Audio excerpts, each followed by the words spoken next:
আসসালামু আলাইকুম প্রিয় শিক্ষার্থীরা, তোমাদের কি অবস্থা? তো আজকে আমরা ফিজিক্সের আরেকটি নতুন টপিকস নিয়ে আলোচনা করব। আজকের টপিকটা হলো স্থিতিস্থাপক সংঘর্ষ।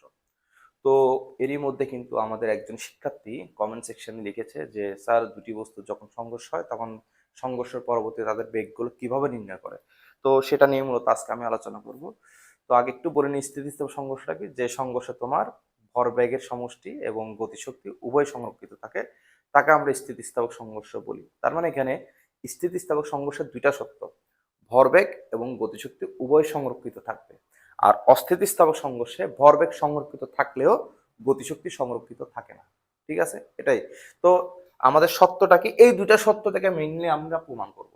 ভরবেগের সংরক্ষণ সূত্র আর গতিশক্তি, এই দুইটা থেকে আমরা এই যে স্থিতিস্থাপক সংঘর্ষের ক্ষেত্রে তাদের সংঘর্ষের পরবর্তী বেগ আমরা নির্ণয় করব। তো প্রথম কন্ডিশনটা কি একটু লিখি। তো প্রথম সত্য যেটা, একদম প্রথম সত্য যেটা, এখান থেকে লিখি। প্রথম সত্য হলো সামেশন অফ পিআই সমান সামেশন অফ পিএল। মানে সংঘর্ষের পূর্বে ভরবেগের সমষ্টি আর সংঘর্ষের পরে ভরবেগের সমষ্টি সমান থাকবে। তো এখানে একটা কাজ করি আমরা, এটা সমান কি লিখতে পারি, m1u1 প্লাস m2u2। এটা হলো সংঘর্ষের পূর্বে ভরবেগের সমষ্টি, আর এটা হলো m1v1 প্লাস m2v2 সংঘর্ষের পরবর্তী ভরবেগের সমষ্টি। অর্থাৎ দুইটা বস্তু যখন সংঘর্ষ লিপ্ত হবে তখন তাদের সংঘর্ষের আগের ভরবেগের সমষ্টি আর সংঘর্ষের পরের ভরবেগের সমষ্টিটা সমান হবে। তো আমরা একটা কাজ করব, এখন ওয়ান গুলোকে আমি এক পাশে নিয়ে আসবো, জাস্ট ওয়ান গুলোকে এক পাশে নিয়ে আসবো। m1u1 মাইনাস m1v1 সমান m2v2 মাইনাস m2u2। তো এখান থেকে কি কমন যাচ্ছে দেখি বলতো, এখান থেকে m1টা কমন যাচ্ছে, m1 কমন গেলে থাকে u1 মাইনাস v1 সমান, এখান থেকে m2 কমন যাচ্ছে, m2 কমন গেলে থাকে v2 মাইনাস u2। বাস, এই আমি একটা সমীকরণ পেয়ে গেলাম। বাস, তো প্রথম শর্ত থেকে আমরা একটা সমীকরণ গঠন করলাম। এবার আসো দ্বিতীয় সত্য। দ্বিতীয় সত্য, তো দ্বিতীয় সত্যটা কি হবে, এই যে দ্বিতীয় সত্য মতে, দ্বিতীয় সত্য মতে তাদের সংঘর্ষের পূর্বে গতিশক্তির যে সমষ্টিটা, এটাকে আমরা লিখতে পারি ইকেআই, এবং সংঘর্ষের পর্বে তাদের গতিশক্তির সমষ্টি সমান থাকবে। ঠিক আছে, তো এখান থেকে আমরা লিখতে পারি half m1u1 square plus half m2u2 square সমান half m1v1 square plus half m2v2 square. এখন ওয়ান গুলোকে সেম ভাবে এক পাশে নিয়ে আসবো,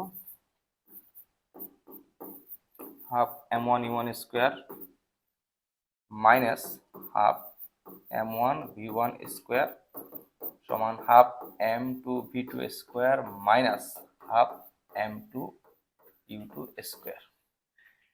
এবার একটু খেয়াল করে দেখো, এখান থেকে কিন্তু হাফ m1টা কমন যাচ্ছে, তো আমরা হাফ m1টা কমন নিয়ে ফেলবো, তাহলে থাকবে u1 square minus v1 square সমান হাফ m2টা কমন গেলে থাকবে v2 square minus u2 square.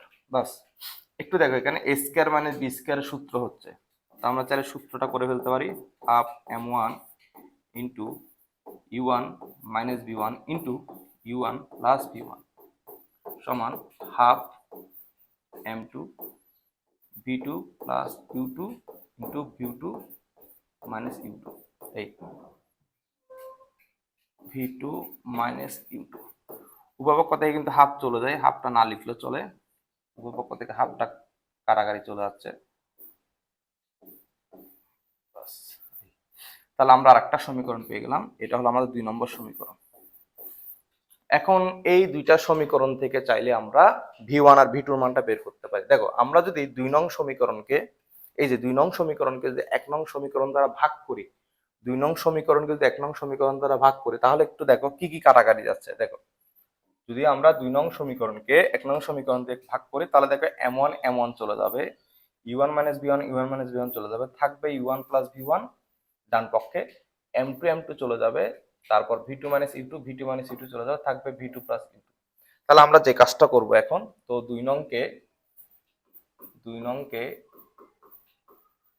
এক নং সমীকরণ দ্বারা 2 নং সমীকরণকে আমরা জাস্ট লিখবো এভাবে, 2 নং সমীকরণকে 1 নং সমীকরণ দ্বারা ভাগ করে পাই, সমীকরণকে 1 নং সমীকরণ দ্বারা ভাগ করে পাই।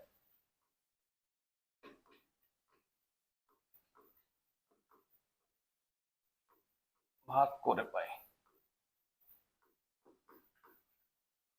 এই।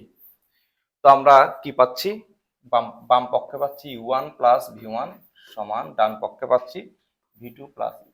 বাস হয়ে গেছে, আমাদের কাজ শেষ, আমাদের কাজ কমপ্লিট, আমাদের কাজ কমপ্লিট। এখন আমরা যে কাজটা করব, দেখো তুমি যদি এই সমীকরণ থেকে v1 এর মান বের করতে চাও তাহলে এখান থেকে v2 এর মান তোমাকে এখানে বসাতে হবে, আর তুমি যদি v2 এর মান বের করতে চাও এখানে v1 এর মান বসাতে হবে, সিম্পল। তুমি ধরো v1 এর মান বের করতে চাচ্ছ, তাহলে এখানে v2 থাকতে পারবে না, সমীকরণে v2 থাকতে পারবে না। তো আমরা এখান থেকে v2 এর মানটা আমরা এখানে বসাবো। তো আমরা একটা কাজ করি, এখান থেকে আমরা তাহলে v2 এর মানটা বের করতে পারি। v2 সমান হলো u1 plus v1 minus u2। বাস এই জিনিসটা আমরা 1 নং সমীকরণে বসাবো। তো আমরা বসাই তাহলে। তো v2 সমান u1 plus v1 minus u2 1 নং সমীকরণে বসিয়ে পাই, 1 নং সমীকরণে বসিয়ে পাই, 1 নং সমীকরণে বসিয়ে পাই।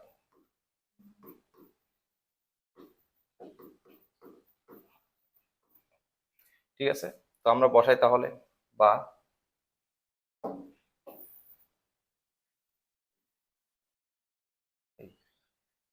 সুতরাং তাহলে দেখো m1 u1 মাইনাস v1 আমরা একবার লিখতে পারি, m1 u1 minus m1 v1 লিখতে পারি এভাবে, লিখলাম। m2 v2, এই যে v2 লেখার সময় আমরা এখানে just u1 plus v1 minus u2 লিখবো। বাস এই, আমরা এখানে v2 লেখার সময় just u1 plus v1 minus u2 লিখবো, তার প্লাস মাইনাসে মাইনাস m2 u2 এই। তাহলে আমরা 1 নং সমীকরণে আমরা v2 এর মানটা বসালাম। এখন আমি v1 গুলোকে এক পাশে করে ওইখান থেকে আমরা v1 এর মানটা বের করে নিব। ঠিক আছে, তো আমাদের কাজ থাকবে v1 গুলোকে এক পাশে নেওয়া। এখানে পাচ্ছি m1 u1 minus m1 v1 হ্যাঁ সমান m2 u1 plus m2 v1 minus m2 u2 minus m2 u2। বাস এবার m1 u1 এগুলোকে এক পাশে নিয়েছি, m2 u1 কে পাশে আনলে কি হবে মাইনাস m2 u1, মানে আমি এক কথায় v1 গুলোকে এক পাশে রাখবো, v1 গুলোকে এক পাশে রাখতে হবে u1, তারপরে মাইনাস মাইনাসটা এ পাশে প্লাস হবে, দেখো minus m2 u2 minus m2 u2, তাহলে এখানে আমি পাচ্ছি মাইনাস 2m2 u2, তাহলে এটা এই পাশে আসলে প্লাস 2m2 u2 হবে। বুঝা গেছে? এই যে minus m2 u2 minus m2 u2 দুইটা যোগ করলে আমি পাচ্ছি মাইনাস 2m2 u2, তো এটাকে এই পাশে আনলে এটা কি হয়ে যাবে প্লাস হয়ে যাবে। এবার আমাদের এখানে শুরুতে m2 v1 আছে, আমি v1 গুলোকে এক পাশে নিয়ে যেতে, m মাইনাসটা ওই পাশে গেলে কি হবে প্লাস, প্লাস m1 v1। বাস হয়ে গেল। তো আমরা এখানে পার্শ্ব পরিবর্তন যদি করি, অর্থাৎ v1 কে আমি এই পাশটাতে চিন্তা করলে আমরা এখানে v1 টা কমন নিতে পারি, তাহলে থাকবে m1 প্লাস m2 সমান, ঠিক আছে সমান। দেখো এখান থেকে u1 কমন যাচ্ছে, তো u1 টা কমন গেলে থাকে m1 minus m2 plus 2m2 u2। বাস এবার তুমি এখান থেকে v1 এর মানটা বের করে ফেলো। v1 সমান কত হবে, u1 into m1 minus m2 plus 2m2 u2 divide by m1 plus m2। দেখো আমরা স্থিতিস্থাপক সংঘর্ষের ক্ষেত্রে সংঘর্ষের পর একটা বস্তুর বেগ, ঠিক আছে প্রথম বস্তুর বেগ যেটা v1 সেটা আমরা কিন্তু বের করে ফেলছি। তো v1 সমান কি পেলাম, u1 into m1 minus m2 plus 2m2 u2।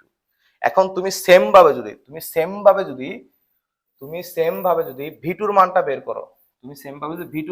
করো, তাহলে জাস্ট এখানে চেঞ্জ কি হবে, 1 গুলো 2 হবে, 2 গুলো 1 হবে, সিম্পল। এই u1 টা দেখতেছো এটা u2 হয়ে যাবে, m1 টা m2 হয়ে যাবে, m2 টা m1 হয়ে যাবে, প্লাস m2 টা m1, u2 টা u1, আর নিচে m2 m1 যেটাই লেখো m1 প্লাস m2 হবে। ঠিক আছে, এই তাহলে এটাই হলো তোমার সংঘর্ষের পর। তুমি মান বসিয়ে দেখতে পারো, তুমি চাইলে এখান থেকে V1 এর মানটা এখানে বসাও, বসিয়ে তুমি কিন্তু V2 এর মান এটাই পাবে, তুমি করে দেখতে পারো বাসায়।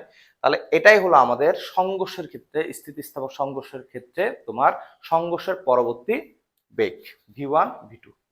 ঠিক আছে, বোঝা গেছে?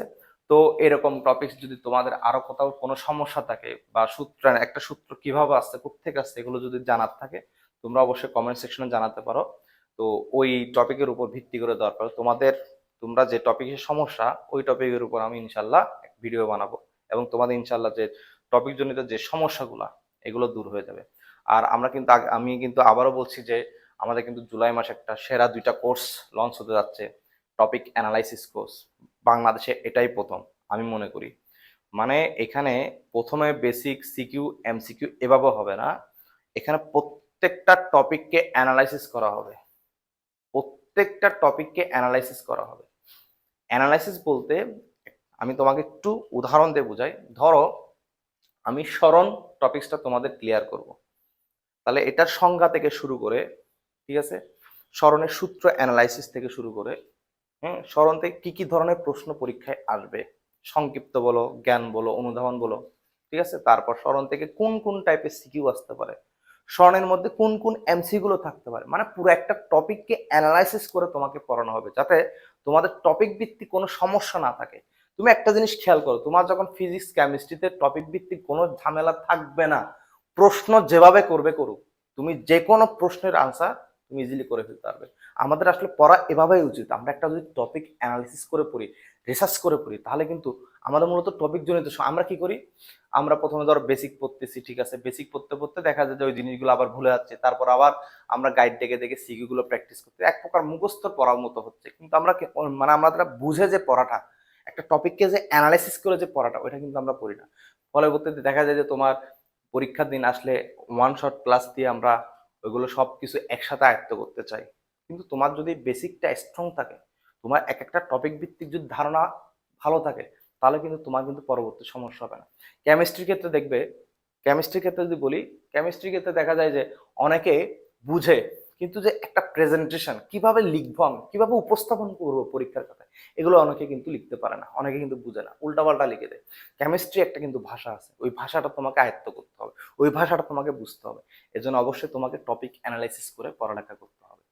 তো আমাদের কিন্তু জুলাই মাসে কিন্তু এটা এই এই টপিক অ্যানালিসিস কোর্স দুটাও লঞ্চ হয়ে যাবে। আমরা জুন মাসের মধ্যে কিন্তু এটার অ্যাডভার্টাইজ করব, এবং এটার কোর্স মূল্য তেমন বেশি হবে না। একটা সাবজেক্ট যদি 299 টাকা হয়, এত মানে সেরা একটা কোর্সের মূল্য যদি 299 টাকা হয়, তাহলে আমি মনে করি সবার করা উচিত, এটা একবার অন্তত করা উচিত।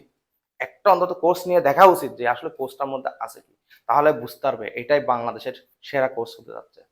তো আজকে এই পর্যন্ত, সবাই ভালো থাকবে, সুস্থ থাকবে, আমার জন্য দোয়া করবে। আল্লাহ হাফেজ।